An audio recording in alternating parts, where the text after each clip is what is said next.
Hello, welcome back बच्चों। तो आज हम सभी लोग पिछली कक्षा में जो है अनुस्वाल्व के 11 क्वेश्चनों को सीख चुके थे। तो आज जो है अनुस्वाल्व का 12वां क्वेश्चन है। तो क्वेश्चन 12 नंबर कुछ इस प्रकार का है। त्रिघात बहुपद के मूलों की संख्या कितनी होती है? त्रिघात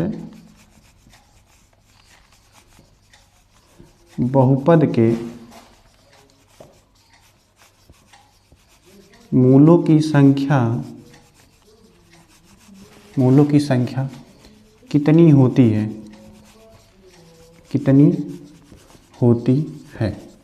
ये क्वेश्चन ऑप्शन इसमें दिया गया है। ए में दिया गया है 3, बी में दिया गया है 3 से ज़्यादा, सी वाले में दिया गया है 3 से कम और डी वाले में दिया गया है 4। तो अब देखो इसमें तीनों में से चारों ऑप्शन में से कौन सा ऑप्शन सही होता है? तो त्रिघात बहुपद के मूलों की संख्या कितनी होती है? तो जितने घात वाला बहुपद होता है उसके पास उतने मूल होते हैं।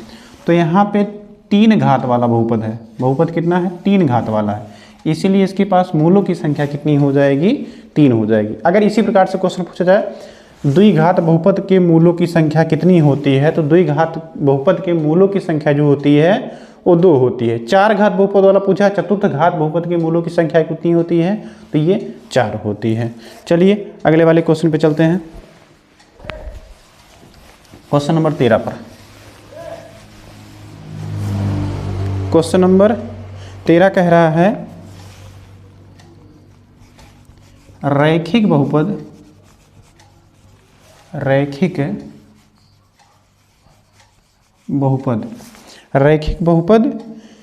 युग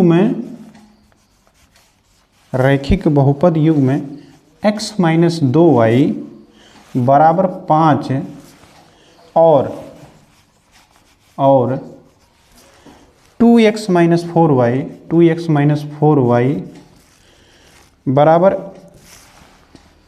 10 के हल होंगे। ऑप्शन दिया गया है ए बी सी डी करके। ए वाला ऑप्शन कह रहा है अनेक हल होंगे। बी वाला ऑप्शन कह रहा है कोई हल नहीं होगा। सी वाला ऑप्शन कह रहा है एक हल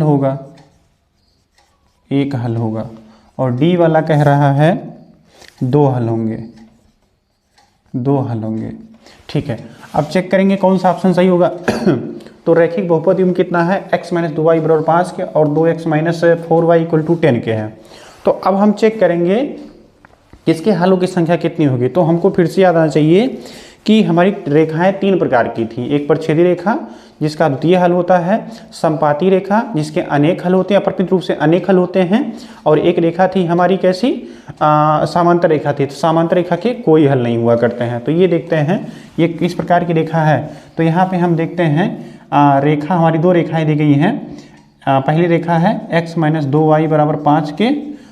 तो इससे निकालेंगे a1 बराबर 1 के, b1 बराबर किसके हो जाएगा? -2 के, और c1 बराबर किसके हो जाएगा? 5 के।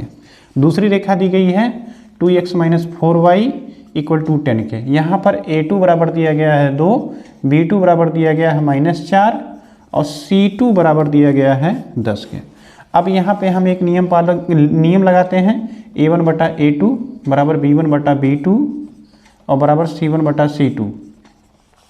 अगर इस नियम का पालन करता है तीनों बराबर हो जाते हैं। यह मतलब a1 बटा a2 बराबर b1 बटा b2 बराबर c1 बटा c2 हो जाता है। तो बताते हैं क्या होगा। रखते हैं a1 का मान कितना है? 1 है। a2 का मान कितना है? 2 है। बराबर b1 का मान कितना है? -2 है और b2 का मान कितना है? -4 है। यही प्रकार से c1 का मान 5 है और c2 का मान 10 है। यहाँ से माइनस हट क्या? 2 × 9 2, 2 दूना 4, 5 × 9 5, 5 दूना 10 के। ठीक है, तो यहाँ आएगा 1/2 बराबर 1/2 बराबर 1/2। अब ये रेखा कैसी हो जाती है? ये रेखा हो जाती है समपाती रेखा, क्योंकि तीनों बराबर हैं, समपाती रेखा। और समपाती रेखा के अपरिमित रूप से अनेक हल होते हैं। तो यहाँ पर अनेक हल वाला ऑप्शन कौन सा, ए वाला। तो ऑप्शन कौन सा सही हो जाएगा, ए वाला ऑप्शन सही हो जाएगा। ओके।